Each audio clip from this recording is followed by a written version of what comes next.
This is NASCAR Coast to Coast, presented by Whelen, also brought to you by Hercules Tires. Now, with the latest NASCAR local, regional, touring, and international racing news and views, here are Hannah Newhouse and Kyle Rickey. Hi, everyone, and welcome to NASCAR Coast to Coast here on the Motor Racing Network. I'm Hannah Newhouse, joined as always by Kyle Rickey. And Kyle, again, another week of virtual racing has been aplenty, but I don't know about you, I am so ready to get back to a racetrack. You know, the virtual racing has done a nice job filling the void.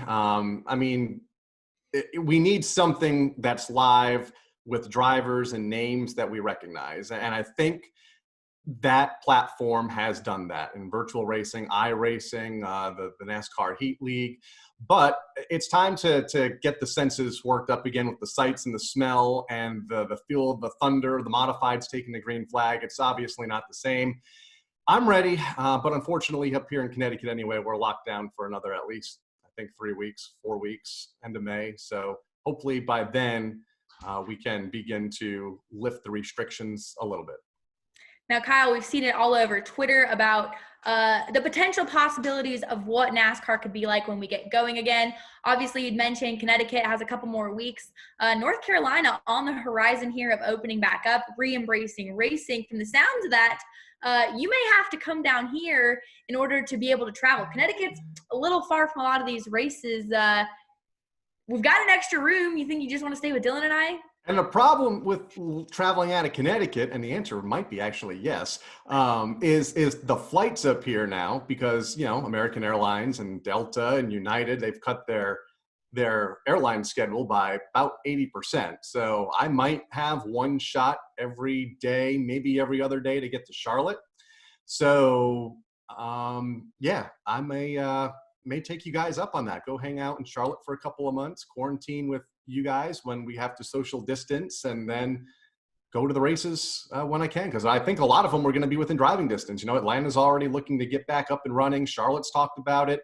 Virginia, I think, is going to be shut down until about 2025.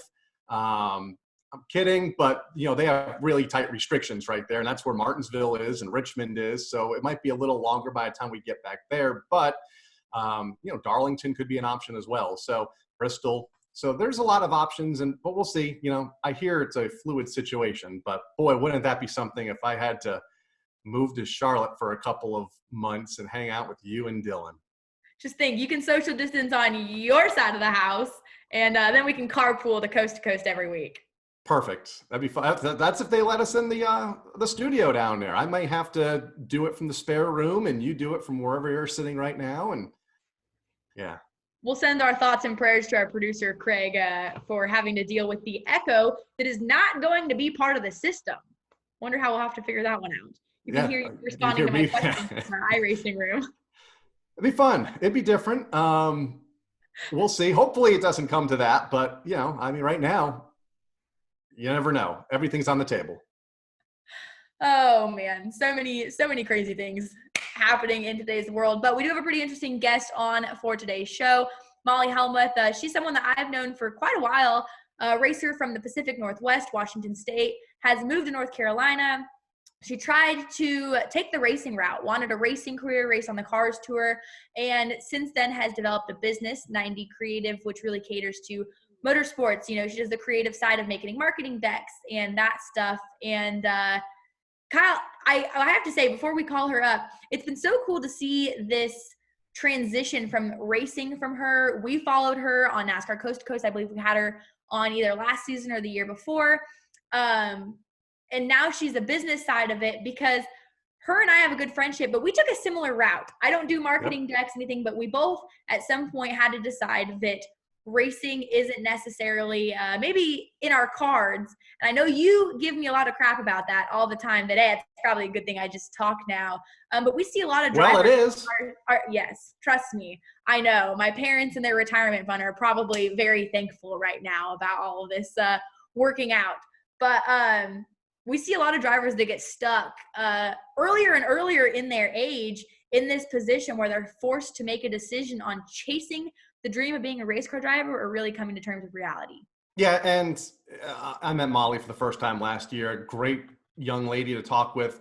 Met her at the Bristol Motor Speedway, but like you said, we've covered her in her super late model career up in Washington at Evergreen Speedway. She made the move east. But, the younger these drivers get, the younger they are when they have to make that decision that, you had to make and that Molly had to make. I mean, 20 years ago when the drivers at the Cup Series were, an average age of, 30, 35, 40 when they were Harry Gant and Ernie Irvin and Dale Earnhardt, you didn't see a lot of that, but you also didn't have, social media and all that behind them as well. So, the trend has been younger drivers, but that means you run out of money at a younger age. And we're seeing a lot of that at all levels of the sport. There's a lot of drivers that quietly go away where 3 or 4 years later, you go, wonder what happened to so-and-so. So I'm really happy for Molly that she has the backup plan and it's tied in with motorsports. And she's done a nice job with it here in just the last 9 months or so that her company's been up and running. We could start a Where Are They Now segment here on NASCAR Coast to Coast with some of our short track racers, because there have been a lot of people that have made waves in the last 5 years that unfortunately had that fizzle out that we all see. But I remember it was so crazy being 14 years old, right on the cusp of being able to be approved and old enough to run K&N. And I was told by many people that at 15, the youngest you can run K&N, I had 3 years. 3 years before I was going to be too old and too old to be considered. And I wouldn't even be out of high school by then. So it was so crazy then. And then they told me my window was longer because I was a female. So maybe we had till 19 to make something happen. And that's why, we see these young drivers in the K&N series that make that push at 17, 18 to be in the truck series as quick as they can. Mind-boggling to me.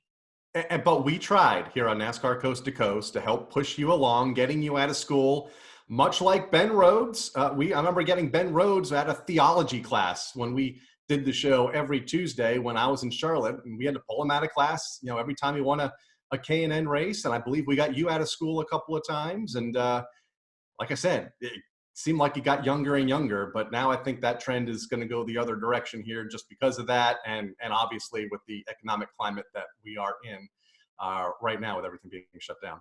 It never failed. You always called me out of English, and my English teacher was the worst. She was so good, but she was so strict. And for me, I was so scared. You're like, can you call it? I'm on Mountain Standard Time, and you'd ask if I could call in at 10 a.m. And that was always smack in the middle of English. And I was like, do I really have to go on NASCAR Coast to Coast? I'm going to get in trouble with my English teacher. And here we are now. Now I'm like, do I really have to call into NASCAR Coast to Coast to talk to Kyle again? Just kidding. Wow. You're welcome, by the way. Yes.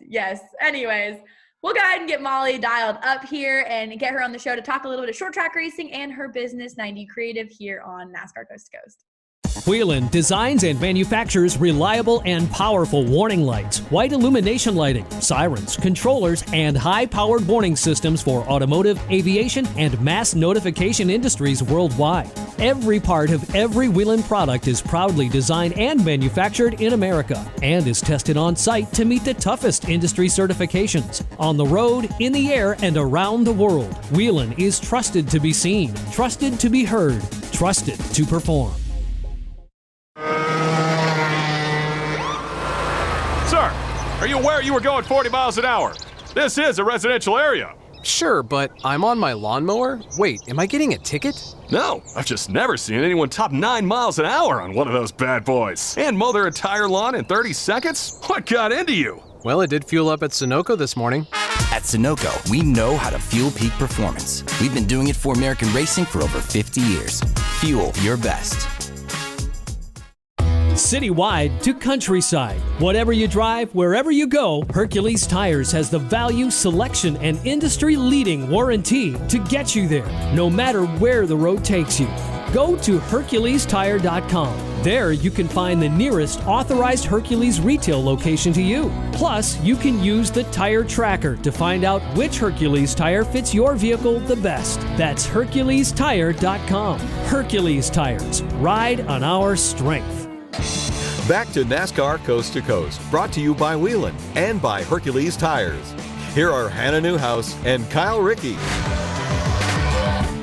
Welcome Welcome back to NASCAR Coast to Coast here on the Motor Racing Network. We talked about it a little bit in the opening segment, but we're now joined by a guest that I like to say from relatively my home turf, even though Washington and Idaho are neighbors. We're just collectively in the Pacific Northwest. But Molly Helmuth joins us now. Molly, thanks for taking some time out of your day to hang out with us. Yeah, absolutely. Thanks for having me. So we talked about it a little bit before we called you up here, but you've had quite an interesting journey moving to North Carolina, trying the race car route, which is a very difficult route to be when it comes to driver.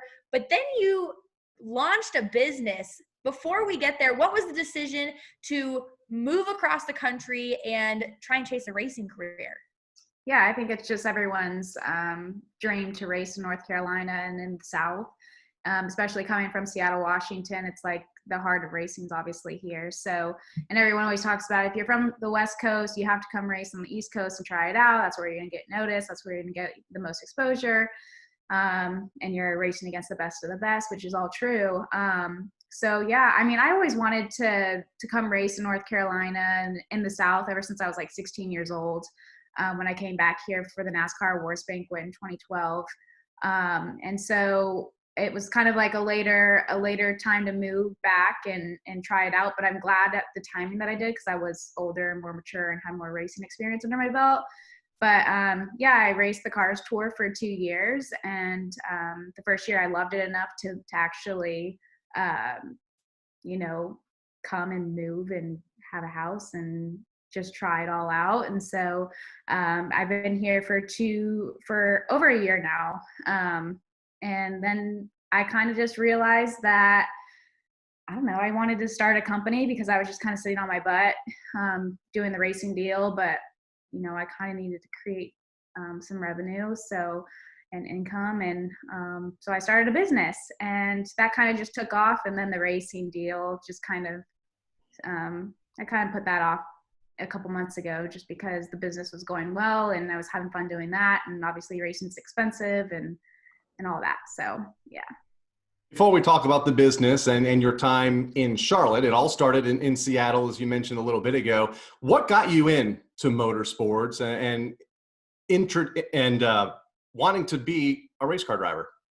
Yeah, I mean, I've always been an adrenaline junkie ever since I was young. I always got into a lot of mischief and was driving ATVs and snowmobiles and anything with a motor. I wanted to be, driving it. And so my uncle, he raced at Evergreen Speedway in Monroe, Washington, and I would always go out to the racetrack and cheer him on. And so when I was 11 and 12 years old, I got into a go-kart and then just kind of started to slowly move up into the ranks, into mini stocks and Pro 4 trucks and Ford Focus midgets and then super late models. And then it was just in my blood that I really wanted to pursue racing and obviously make it up into the big leagues. But now my path's taken a different turn, but I'm happy about it. Now, Evergreen Speedway, what you consider probably your home track, I will be honest, I have ran at a lot of racetracks. I've gotten fortunate to race at Pikes Peak and Phoenix, but there have been no other racetrack with the exception of Evergreen Speedway that has actually somewhat scared me. It is a very difficult 5/8 racetrack, and now, you've been able to race out on the East Coast. How would you explain Evergreen Speedway to other people, and what is it, about that racetrack that you liked so much? Because it scared me. I'm not going to lie. Yeah, I mean, I think the biggest thing is, Evergreen Speedway is a beast of its own because there's two different racetracks. There's the 3/8 and then the 5/8. That's the one that you were on that probably scared you. But 5/8 of a mile is a big short track, and it's flat. It's not really banked. Like I think the track that was kind of comparable was Nashville for me on the East Coast, but Nashville has so much banking that it's not as terrifying as Evergreen because you can just go all the way into the corner and not lift, where Evergreen you kind of have to slow it down where you're hitting that wall right there, which I've done plenty of times. So but no, I mean, it's definitely a fun track. I think that Evergreen Speedway, the 5/8 track, is probably one of my favorites. But yeah, it's definitely different. I think you were there for both of them. I think I raced Evergreen in 2013 or 14. And my dad, and you can relate to this, your dad being very involved with your racing, was on my radio the entire time going, dude, you got to pick it up. Like, come on, just grow some, drive it in there. And he seriously was just like, didn't understand. And then a couple years later, and I think you were there for that, my dad tried to race the Summer Showdown, and I got a phone call on my way out to Washington that he goes, I'm so sorry, I take back everything I said 5 years ago, because this is the scariest racetrack I've ever been on. And again, my dad raced the Northwest Tour, ran Kern, has ran Phoenix, and he was like, Evergreen is just a beast of its own. Yeah, I mean, it's a low grip racetrack too. It's, the first time, or the first and last time it's been repaved was when it first got repaved in whenever the heck it was. But so it's definitely a low grip racetrack, and again, no banking to it. So, but it's fun. It's definitely fast. Talk about your move to Charlotte, a year and a half or so ago. And then we'll talk about the new business and everything that's transpired since. But when you made the move to the East Coast, what was the goal? What was that 2-year, 3-year, 4-year plan when you made that move?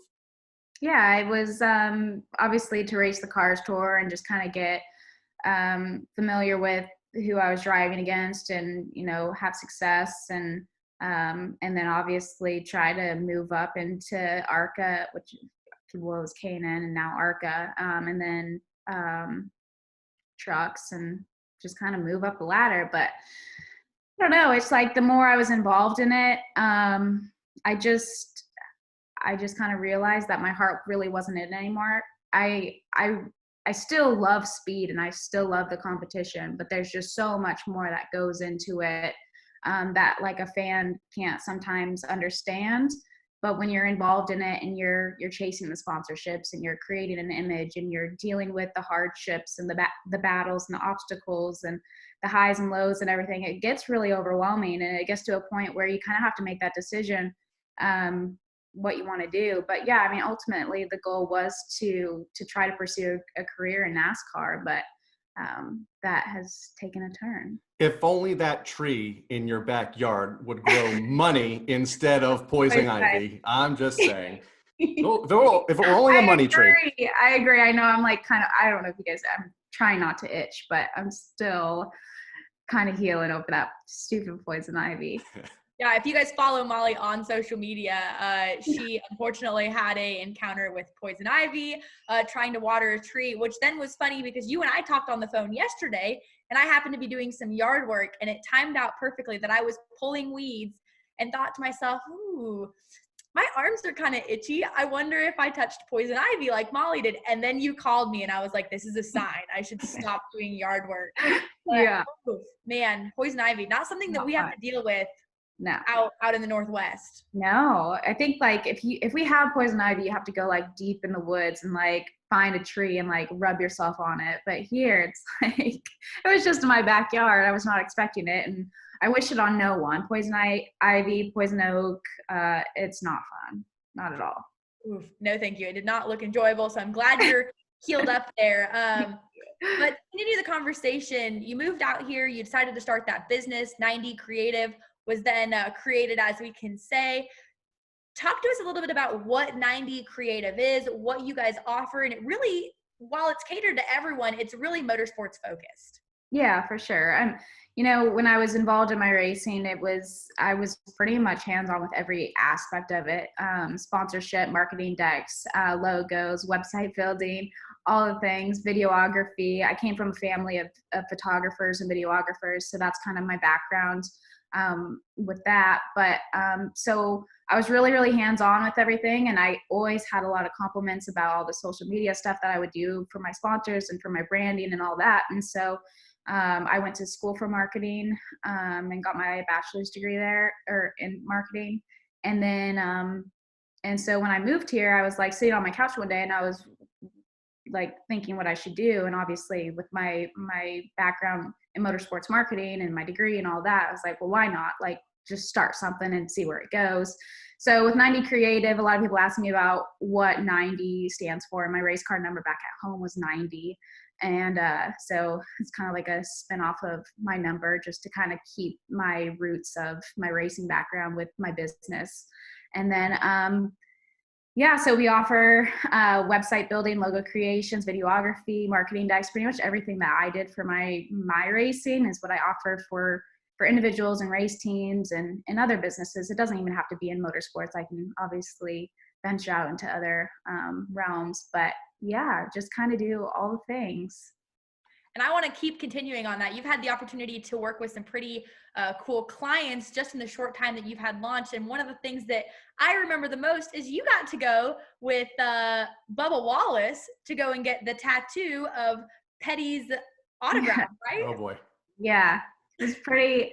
Yeah, no, it's cool because, you know, he's super involved in photography and he doesn't really do the videography side of it, but I think he just started, you know, following me with kind of my videography background, and then that whole thing transpired about the Petty tattoo, and I was like, hey, can I like come film it? Because I was just like, well, I don't really know you, but like, Cool give content. me exposure. So no, it was really cool, and obviously definitely very, very unique, but it was cool to do that.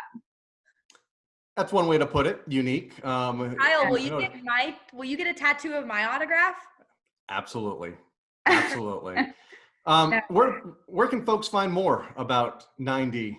Yeah, you can follow me on all my different social media outlets. So it's the number 9, the letter D, creative. So Twitter, Instagram, Facebook, and then my website, www.90creative.com. Perfect. No, that's awesome. And I know you guys have helped us with, you know, our late model podcast Sealed Off. If you guys listen, our logo was actually created by Molly, and it was super cool. We came to her with a concept and said, hey, I have this idea. I don't really know where I'm going with it. And she's like, I got you. And you got me, you know, 5 or 6 different renderings within a couple days. I think you actually had them to me by the end of the day. So it's been super cool to watch and, you know, see the clientele that you guys have built with working, whether it's with Hamkey and Kyle or Rowdy Chassis. I know you guys have done stuff with them. So from the short tracker and me, it's been so cool to see that expansion. And I won't lie, I love having you living here in North Carolina. It's been awesome. I have friends. Yes. Other friends in Connecticut. That's the coolest thing too. It's like, I feel like I've got to meet so many more people doing what I'm doing now. I mean, I met a lot of people just by moving here, but with the business aspect, I think people see a different, you know, like when you're racing, people like are really standoffish because you're competitors, but like now it's like, now that I've kind of stepped on the outside of it and I'm not really competing against people or businesses, or I'm not going to these businesses to ask for sponsorship, I'm going there to help them with something, whether it's, you know, Rowdy or Hyperco or Schaefer's Oil or whatever, all these different companies that I've always looked for, I'm now working for. And so I get to meet so many great people, and it's so wonderful to just connect with different people and help them out, and just gain a new respect, have them gain new respect for me. So that's cool. So you're planted there. There's no thought about going back to the Pacific Northwest. I love it here. This is how, like, my heart has always been wanting to come to North Carolina, and it's exceeded all my expectations. So I don't think I'll be moving back home, and my parents probably won't let me either, because they see that I'm really happy here. Yep. So it's good. Awesome. Well, Molly, we love having you here, of course, and love seeing all the work that you put out at 90 Creative. Quick question though, I know our schedules are super busy. Do you have any, well, weird times now, but do you have any thoughts of maybe trying to get back in a car this year or anytime soon? I don't know. People were talking to me about that all females race. But I don't know. I mean, I told myself when everything aligns correctly, maybe I'll get back into a car, but I don't know if it'll be here, or, I mean, even Tyler, he has some cars back at home. So maybe to go and race at Evergreen Speedway or Wenatchee or something like that, maybe, but I don't know. We'll see. It just has to be like the right timing for everything. So yeah. Perfect. Well, thank you again, Molly. We look forward to seeing all of your work with 90. Hopefully we can get together soon. Sorry, Kyle, you're not invited. That's kind of what happens when you move to Connecticut. Story of my life. Molly and I. But again, thanks, Molly. Yeah, no problem. Thanks, guys. Perfect. That was Molly Helmuth with 90 Creative, talking some short track racing and what she has to offer short trackers. But when we return, we've got NASCAR Whelen Engineering's Short Track Spotlight. Whelen designs and manufactures reliable and powerful warning lights, white illumination lighting, sirens, controllers, and high-powered warning systems for automotive, aviation, and mass notification industries worldwide. Every part of every Whelen product is proudly designed and manufactured in America and is tested on site to meet the toughest industry certifications on the road, in the air, and around the world. Whelen is trusted to be seen, trusted to be heard, trusted to perform. Citywide to countryside. Whatever you drive, wherever you go, Hercules Tires has the value, selection, and industry-leading warranty to get you there, no matter where the road takes you. Go to HerculesTire.com. There you can find the nearest authorized Hercules retail location to you. Plus, you can use the tire tracker to find out which Hercules tire fits your vehicle the best. That's HerculesTire.com. Hercules Tires. Ride on our strength. Back to NASCAR Coast to Coast, brought to you by Whelen and by Hercules Tires. Here are Hannah Newhouse and Kyle Rickey. Each and every week here on NASCAR Coast to Coast, we get the opportunity to spotlight one of NASCAR's short tracks around the country. And this week, that spotlight, again, brought to you by Whelen Engineering, is Eastbound Speedway in Avondale, Newfoundland and Labrador, Canada. It's a 3/8 mile oval asphalt track where Eastbound Park purchased the Avondale Raceway property in 2012 and has extensively expanded into a world-class racing facility. NASCAR sanctioned 55-acre motorsports park that consists of a 3/8 mile oval short track, a 1/8 mile drag strip, a go-kart track, and a concert park. The seating has reached just over 4,500 seats that host major international events. There are 4 different divisions of racing at Eastbound International Speedway, including the Sportsman, U.S. Legends, Bandolero, and the Hobby Stocks. NASCAR Whelen All-American season was scheduled to start May 17th and will run through September 26th. Last year's Whelen All-American track champion was Wayne Walsh. And Eastbound Speedway is one of 7 NASCAR Whelen All-American sanctioned tracks in Canada. Again, that is your NASCAR Whelen short track spotlight, brought to you by Whelen Engineering. Whelen designs and manufactures reliable and powerful warning lights, white illumination lighting, sirens, controllers, and high-powered warning systems for automotive, aviation, and mass notification industries worldwide. Every part of every Whelen product is proudly designed and manufactured in America and is tested on site to meet the toughest industry certifications on the road, in the air, and around the world. Whelen is trusted to be seen, trusted to be heard, trusted to perform. Citywide to countryside. Whatever you drive, wherever you go, Hercules Tires has the value, selection, and industry-leading warranty to get you there, no matter where the road takes you. Go to HerculesTire.com. There you can find the nearest authorized Hercules retail location to you. Plus, you can use the tire tracker to find out which Hercules tire fits your vehicle the best. That's HerculesTire.com. Hercules Tires. Ride on our strength. Back to NASCAR Coast to Coast, brought to you by Whelen and by Hercules Tires. Here are Hannah Newhouse and Kyle Rickey. Welcome back to NASCAR Coast to Coast here on the Motor Racing Network. Kyle, always awesome to catch up with some of our short trackers during this time. So thanks again to Molly for coming on again.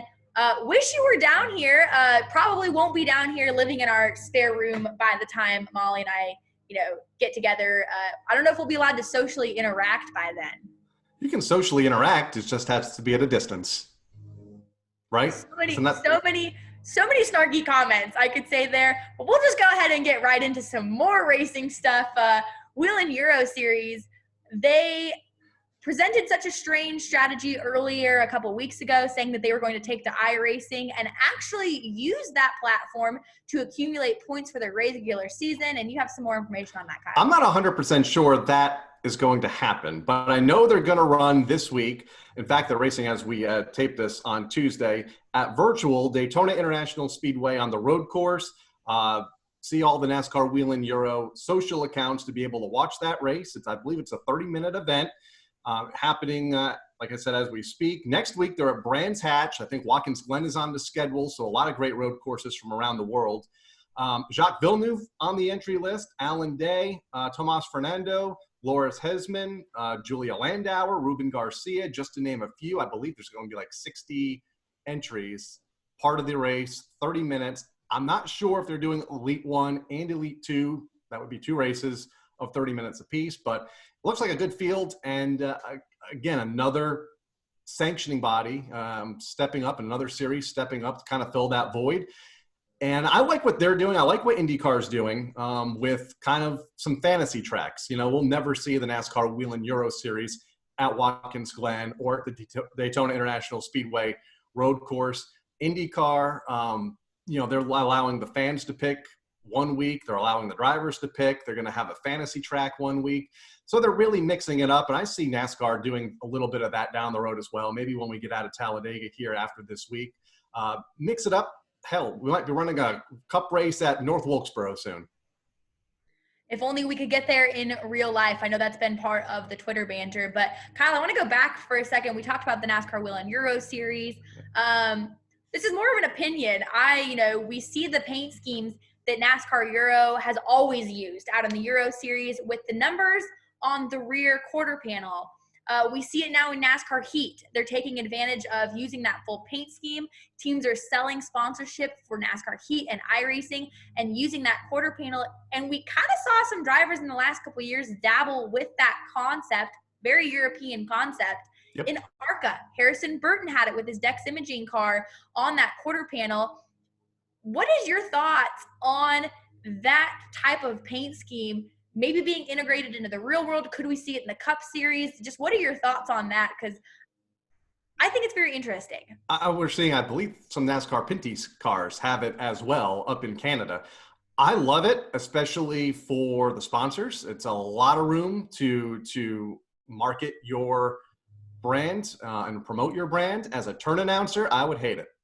Trying to identify the cars. I'm sure we would get used to it like everything else that has changed over the last decade or more that I've been doing it. But, it would be tough initially to identify. But we did IMSA for 10 years from the turn, or for 5 years from the turn. If we could do that, we can do anything. So, I'm all for it. I think there's a lot of potential there for both, the sport and all the companies that want to be involved in the sport.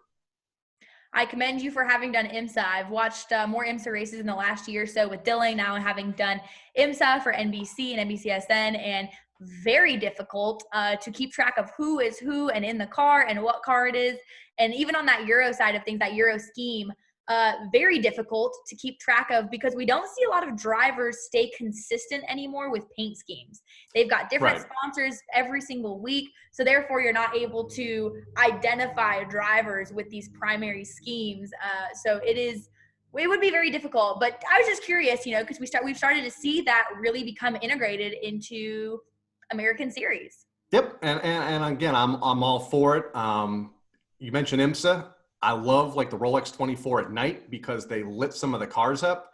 So that helped. I don't know if we need to go that far here, but Andy Lally, who's in that green car, I remember, and you could just look on the banking and see that green window racing across the banking, and you knew what car it was. The racers group were blue. So it helped. But as far as this is concerned, it would be a lot easier. And I think we would adjust a lot easier, but it would take some time, especially at Daytona for a plate race when they're all 3 wide, 7 rows deep for the first, 40 laps of the event. Now, correct me if I'm wrong here. I went to the Indy 500 last year, and I'm pretty sure, don't they have the electric or the digital plates on the back of them now that actually say their running position, right? Yeah, they do. Totally useless from the grandstands because they go by so fast, you literally can't see what number's on it. And the last year we did IMSA, I believe the Daytona prototypes, I think all the classes might have had them. And again, you really didn't know. You couldn't see it. The sun's out. You can't see the numbers. I also think when they're on pit road, it's a clock to tell you how long the car has stopped from when the jack goes up to when the jack goes down, and you can kind of calculate how long the pit stop took. So, a lot of technology out there. Doesn't do much for me, though. Interesting. Well, welcome to NASCAR Coast to Coast, where we cover literally international paint schemes, every form of racing, and you get an opinion even though you didn't ask for one here. Right. You get used to it, right, Kyle? You get Hannah's unwarranted opinion? That's right. Well, you kind of asked for it. You said, I want your opinion. So I gave it to you. Well, yeah. You didn't ask for my opinion, though. No. What do you think, Hannah? No, I think it's great. I think it's cool for the sponsors. You know, as someone that's tried to sell sponsorship personally, it's very difficult. So to be able to give that extra exposure. But yeah, as an announcer, it is terrible. It is so hard to do. Can't wait to put you in a turn at Daytona next year. Looking forward to it, Kyle. You can laugh at me just like you laughed at me on pit road for my audition. And now look at you. Obviously, the audition went well. Yeah, here we are. Again, well, cool. Thanks to Molly Helmuth for joining us today here on NASCAR Coast to Coast. Look forward to talking probably some more virtual racing. We'll have some cool guests on for you guys in the near future. Have any suggestions? Let us know at NASCAR Coast to Coast. We've got tons of options. We just have to make sure that some of our drivers can use Zoom, and that has been a process. Some of our short trackers, Kyle, are not so tech savvy. The younger drivers are all about this stuff, like yourself. The older folks, like me, had a tough time hooking up to this, but we're good now. I thought you're 25. I am. All right, folks, we will talk to you next week here on NASCAR Coast to Coast. I'm Hannah Newhouse. He's Kyle Rickey, and we look forward to talking some more racing next week. You've been listening to NASCAR Coast to Coast, presented by Whelen, also brought to you by Hercules Tires. NASCAR Coast to Coast is a production of the Motor Racing Network. All rights reserved.